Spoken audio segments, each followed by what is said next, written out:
I'm going to give an example of Mbale Heroes, my team. This ingana humwo. Historical team. Yes.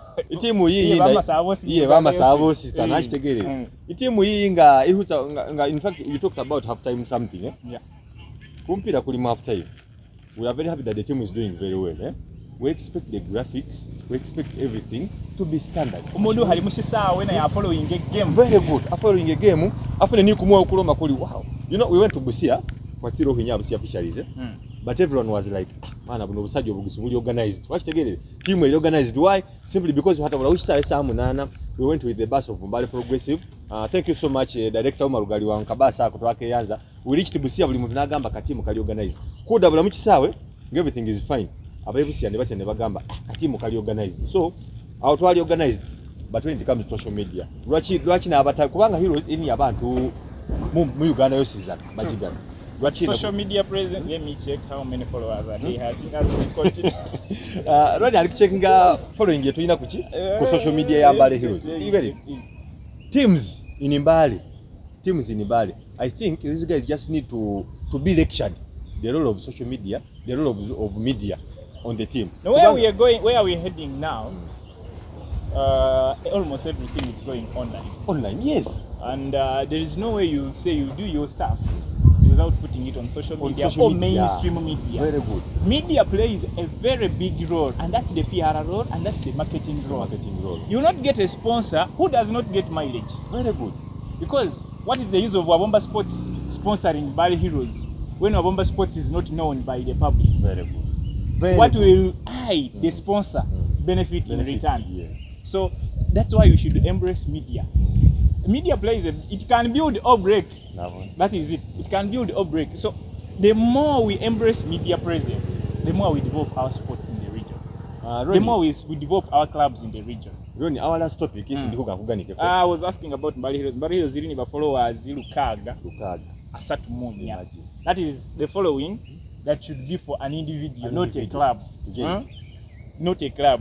That is a very few number of following. But why? Simply because I mentioned Mbale Heroes because you said you support it. Yes, I support Mbale Heroes with all my heart. Okay. So they are going to pick something from this video. Banner picking at least but no, we have to organize ourselves. And what attracts followership on social media? One, consistency. Two, good work. That's content. Then good work, then good graphics, good photos. Very good. Yes. Because someone will, even me, who is on air, who is talking about Mbale Heroes, I will first rush to the social media platform of Mbale Heroes to get information before I add on what I got from the field. They may score a goal in the field when I don't have a lineup. Very good. But the media officer is there updating. I will rush straight. I'm watching the game, but I will rush to the social media platform of Mbale Heroes to see who has scored. Is it Ibirango? Is it Fahadi Isamba? Is it Haruna Lukwago? Such things. So someone will be in Kampala, maybe works with Daily Monitor, working on his story for sports. But we will not even need to call you the media officer to ask. Just check on the social media platform. I don't know why you even don't run the social media platform of Mbale Heroes. You are Ronnie, we have a team in regional league. It's called Admin FC. Admin FC yabere ni gumupire nanu itoro. In fact, information in agitusire ku. I picked this information from Wabomba Sports. These guys, the match didn't go. They didn't play this match also. Umuntu uli kukubana kugana awulireko. And after nzokuteba chite. What happened to that game there? Okay, that game was on 1st. It was on 1st of April. Friday. Yeah. It is an Eastern Region League game. Unfortunately, or fortunately, it was the first game for Admin in the second round of Eastern Region. It was the first game? It's the first game. The first game was postponed. It should be the second game simply because they postponed their game with the Mbale Heroes. Mbale Heroes played at IU Busia. No, not with Mbale Heroes. Yes, Mbale Heroes and Admin. The two games. Yes. Mbale Heroes game with the Busia United was postponed. The game of Norton with the admin was also postponed. Very good. So these were the first game. It was the second one. Yes, you're right. But the game was with rivals, star rivals, town rivals. That is Galaxy FC. The game you were supposed to who King George War Memorial Stadium. Tororo. That is in Tororo, Friday. That game wasn't played, and I tried to talk to both. Pevana mawulire shinyo aho ni hukani akamazi. Shahabiri ko ni kuba objective kubenga kulala tima ndetse ombitsana. Shahataru kube accurate mu byeso kuvala shin byeso hakiro bono this information is by they say I'm not loved by many teams. I'm not loved by many teams. Yeah, I know that. Because when something good is happening in your camp, I will speak about it. When something wrong is happening in your camp, I will speak about it. So some people will be divided. I know some people will say, but really, maybe he's speaking good. But me, I will speak facts, and that is the role of media. Because especially when you bent to the audience, to the society, we have to inform the society what is going on. Now that game wasn't played. Reason that they put across was security. Well, first round here Eastern Region League how many scenarios it's insecurity mupira chingara chabanga chinyaiwa. We saw some chaos at some fields. I will not mention the number of games chinyaiwa. Kwabona punishments in that kabi to some teams including Mbale Heroes and in Nilo group there are some games that were given that points were awarded and teams punished. Yes. Now this game of Galaxy and admin, will later match officials. However, lady match assessor, that is Majid Buyinza, a very senior man. Plus the officials, referees. I don't want to mention referees' names, but I mentioned the assessor because it's the head. Balomera, home team Galaxy, to provide security. Security in quotes. I will explain why I've put it in quotes. And Galaxy, according to what the head coach of Galaxy says, that's Oboth Marino. He says they have their internal stewards. Wamanye mubye kumupira babalinda musasa balanga stewards. Stewards bano umbira mubala byihuliroko oba mu sports zihuliroko oba mu clubs zihuliroko. They have to be identified. When you have a quarry, sabu reflector jackets. When you have a quarry, sabu t-shirt or banobali habari in the security. They are allowed in sport. I don't know how far that has been embraced in Eastern region.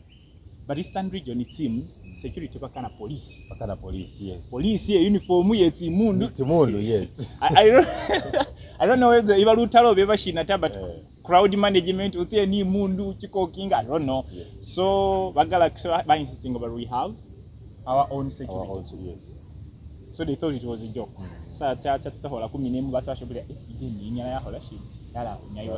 They went to police station. I'm narrating what I got from the interview with the coach. That's for both Marino. Baf never said Hadi. We got over 5 police officers, including the OC station and DPC. Yes, they came. So reached at the field. Players were still warming up, waiting for the last word. When they reached at the field, security yeti. So kumupira police na kutani. Surprisingly, the away team, that's admin, refused. No. Kama gambira ke kumupira 30 minutes inga tabirire. Feo kolashi kunyala kwenyata. So the president of admin, that is Henry or Eldad engineer, benyai base muholeshi mushisa. Which yes, ligambira lilio kuchelewa kumupira. Nenga bana bali mushisa. So I don't know whether bachelewa or baba mushisa because the law is ka state michelewa hukuti.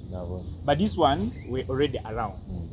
So there is some balance. I really wow baba hulabari baba mushisa boss wa bala kila mushisa. Majid ne wala kila referee be baba mushisa ba kwara batia. And the points were awarded to admin. It's now official. Points were awarded. Yes. They have awarded them 3 points and 3 goals, losing a match by forfeiture. The same thing happened the next day, Mbale Stadium. That was yesterday. Busi team here, Mount Elgon Millers, it's struggling, it's bottom of the table, they're struggling with finances. Even yesterday, when Chimijo's Vasadile, Garagi, Velenoya, Mahunyaya, Waho, they told them, without police officers, the game is not going on. So, but Mount Elgon Millers failed to produce police officers. The game wasn't played. Points were awarded to Busia United. 3 points, 3 goals. So, I don't know. So that's the issue that happened. Brody, for us we went to Busia and we played the game. We need security. We need what? Kwaza kunyaga mpira kwakola do kwatula. Why is it that the admin FC yimpira jayo points? In fact, points this Serena is singa. It's getting 3 points. So they have 2 games now. Just Babelenga Bafunila for those 3 points. One in Busia, one in Busia, and this one of Tororo. Well, I will not say admin. I don't want to personalize this. Kanahushide in broad. Issue sengana na abili gambiranga lijo kirambe across. It should apply across. Selective justice is not justice. In fact, breeding injustice. Irero money doubts state question marks. Why? Yes. Big gambler lilo maribishi. Let me go to the what's the FUFA competition rules? Of course, those are the rules that govern the game. FUFA competition rules, let me see my rules. Article Abili Munana, Article Abili Munana, Section 1. Yes. FUFA competition rules, zero made. Home team. But let me read it the way it is. Zero made. It shall be the duty of the home team to ensure that adequate security and safety arrangements are made for the match crew and their property and that of spectators. If the ground requires security protection, if the ground requires security protection to prevent spectators from interfering with the game, it shall be the duty of the home club to provide such security, and if proved not provided, the referee shall not start the game. The home club shall lose the match by forfeiture. Losing by forfeiture means 3 points, 3 goals. Inyala hova chitofuli gambya liliu. Ne inyala hova waliyo ko bisenyi mawalishinda. We gambya. Very good, yes. To get something. But me I will advise clubs. Na mwamanye muri shino shiriu. Please follow the trap. Provide security during match day. Let them so how about the Halibo Barano, Babao, Balinde, Gompil? Because it's not clear. Adequate security is not defined. We don't know what adequate security is. We don't know whether if you hire your Kanyamas and they be around, they are adequate security. We don't know whether if you get your stadium, you pick around some people and they put on something like security or bibs and they act as security, whether it's adequate, it's not defined. Ne bari be hale meeting ya Eastern Region Football Association bari about second round all home teams must have security before games kick off. Bari amanyire muri mo question marks mu abari sarisa ka hale fana muri mo yeboni ukukupa ko referee musiza wetingumi remember the game of Mount Elgon Millers and Garage in the first round. So say ingana na Eastern Region Football Association officials, you be clear on this. Mubole the team adequate security mansash. Yes. If it is a certain number of police officers, mention it. Mention it, very good. If it's a certain number of army officers, mention it. And let it apply across. Very good. So first, I watched the game of IU and Busia Youngsters at IU playground. There was no even a single police officer on that game. But the game was played. And it ended well. It ended well. And it was watched by Eastern Region Football Association Chairman, Issa Musiwo. It was watched by FUFA delegate, Eastern Region, Mafukoladi. It was watched by Eastern Region PRO, Godfrey Kakunguru. The president of Busia Young, that is George, is also on the executive of Eastern Region. The coach of IU, Haruna Keba, is the vice chairperson of Eastern Region. They watched it. It was played. I think we Shengile police station IU. Yes. From the field. So you could not say maybe so what is the definition of adequate security? Being near a police station is an adequate security? being with Kanyamas, being with the police officer. Niyoba ba Uganda Premier League ba shi define. Mumagambira ke kumpira mu Uganda Premier League, that's article 16(4) is stating a security personnel and property on match day shall be a responsibility of the home team as indicated in FIFA competition rules then bongelo hambari for avoidance of doubt. What that? For avoidance of doubt, securing of match shall be by Uganda Police, Uganda Premier League. Very good. But in Eastern Region League, to avoid doubt, what is adequate security? Very good. What you have said, you ligambira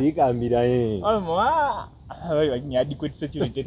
Because right now not been specific. It's a time of competition. People will misquote you. Bubonero bwesi bawere admin babu budrawing and dig up mu competition mu Bukedi group. Now Mbale Heroes has 30 points. Admin has 28 points. Meaning a difference of 2 points. So, if someone tops the group, kuba body room points gave, ingataka wa munjeri fanane, which debate will be there? People will think there is no fairness. Nobody Gambelia who are applying across it. I'm not saying they don't have, they are playing tricks. Though maybe they can be there because in the football, so let Eastern Region League be fair, cut across rules it. I don't want to mention referees' names, but I mentioned the assessor because it's the head. Balomera, home team Galaxy, to provide security. Security in quotes. I will explain why I've put it in quotes. And Galaxy, according to what the head coach of Galaxy says, that's Oboth Marino. He says they have their internal stewards. Wamanye mubye kumupira babalinda musisa balanga stewards. Okwarisa bu reflector jackets. Binyaba kwarisa wa t-shirt bamanya bano bali habalinda security. They are allowed in sport. I don't know how far that has been embraced in the Eastern region. But Eastern region, it seems, security pakana police. Pakana police, yes. Police here, uniform here, Timundu. Timundu, yes. I don't know whether you are ever shinata, but crowd management, uti ni mundu, chiko king, I don't know. Yes. So, Galaxy by insisting over we have our own security. Our own, yes. So they thought it was a joke. So, hola kuminemu batashe. Hapa twabakuona and still ni wabomba kuganika about sports. Kuganika kwishyuza sports muri region yefe y'Embale ni mu Eastern region yadwe. Ati nikuga roni akubolere ko about gamasomero. Gamasomero school sports. Zitimu izibitiro I'm surprised into kubona nti team yali ekikopo kye gamasomero teri y'Embale da. Yeah. Kugana kubolere for the first time I think kwa match minyawe kikibawo cheka amasomero we had stayed for long. Kubona team nga yama mu district still outside Mbale. Mbale municipality Mbale city leko Western Way atani posta shikon abi wali yonge fa ushiri masomero ngani hedo meli ingo hoye mushale ko horera buda but I think the trend is now changing. We had secondary school games, that's for boys and girls. Tsabelenga tiwotsetani huzono, that's ya hu district, that's to the region. Let me speak more about the region to cover the broader picture. Chimi nyawo chebu gis region chabelao chabele musabi hali bitwela tacha. Finals were in Mbale Stadium. Team ya Sironko Parents, Sironko Campus, near Imaginganga champion. The champions. Yeah, Bahupa. Mbale Progressive goal into the 0. Kama somera ko ske babu. Sironko Parents, Sironko Campus is for Isaiah Sasaga honorable. Sasaga, yes. Then Mbale Progressive is for Ambassador Dr. Daliwango. So those are the teams that will mufai na yebasinde. And Sironko Parents, Sironko Campus won 1-0. That last minute goal by Chemutai Emma, Akaliba Manyanga Abra, Nyovanga for that head the Wabanga, as last she comes back and Sironko. We shall congratulate Sironko Parents, Sironko Campus, who breaking the jinx. Very come and the two schools qualifying national. That next stage they are going to nationals. Nationals will be in Arua City. Holiday nationals take holiday. So Bugisu will have they have given them 3 slots. Who was Tashikonde? Final. in third place. So third place it's in Nkoma, that too. Over Nkoma you have Sironko Progressive. Nkoma you have Sironko Progressive 1-0 in the third place playoff. Mufaino Sironko Parents you have Lisomero Mbale Progressive. That's 1-0 also. So Mubahana they are taking 4 schools for nationals. Nationals say Bahana to have a group. And I guess Bugisu it's among those schools is what so that Mubahana. Yes, but it's not the team that won the final. Bugisia Hupiwani high USS from Sironko in the final. Sironko? Yes, 2-1. Baba Angawela Shikombesheva Hana, but high USS Sironko, Bugis High School, Divine College Buyaga, Ibrambuli, then Nyonde SS from Baldisu. It's qualifying to go for girls' games, star football. So those are the schools. Pahuman it's half year in the most times team it's qualifying and it's all you. Sanya tsigolo tsifinyaka kama gabira abahupa musanvu munana nenga ibuzi bwe bachuba they use here mercenaries at nationals they screen them out they screen them weak teams so kama somero fana kanyowe boosting sports ngaba abana scholarships babenya kiminya abantu abali kukubona that was Roni wabombanza kulomba Roni wabomba asivula abantu abali kumubona ni abantu abamu following mu country yozana mu ya Uganda. Well, can you see me now audience each and then enough from the beginning to the end. I just me Arafat updates. You're doing a good job, man. Wow, like I believe you continue that we have entertainment, sports, politics. You've not left anything untouched. So,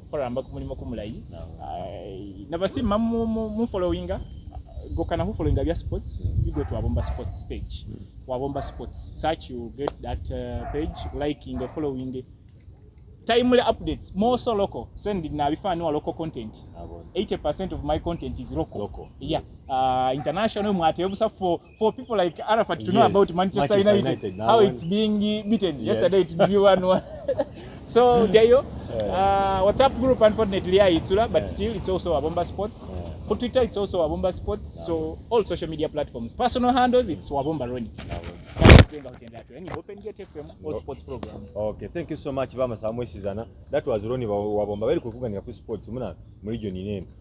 Anything that happens buli chiba kuba kuganika ko ni bale bano bakubolera. Nza kusima abantu mwesizana abagana sports mu Mbale.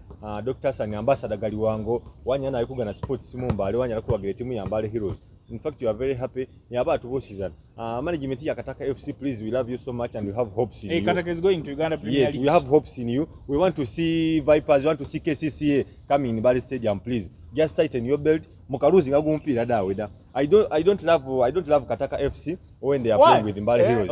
When they are playing with Mbale Heroes. Kataka leo ni 3 games. Mugame zitaritso mulimo Black's Power. Yes. Mwawo mweni chetume. Yes. Those are tight games. Black Power zana aliwo akana hubirawo. Yeah. But I believe Kataka has a chance to qualify. By the way, for 8 years we've not had a team in the Premier League. Because the CRO that was 2014. So I'm behind you. Him already command. You represent us. Mwanyala na abihu kulonda social media handles. We shall come back next time. Ukali yobira.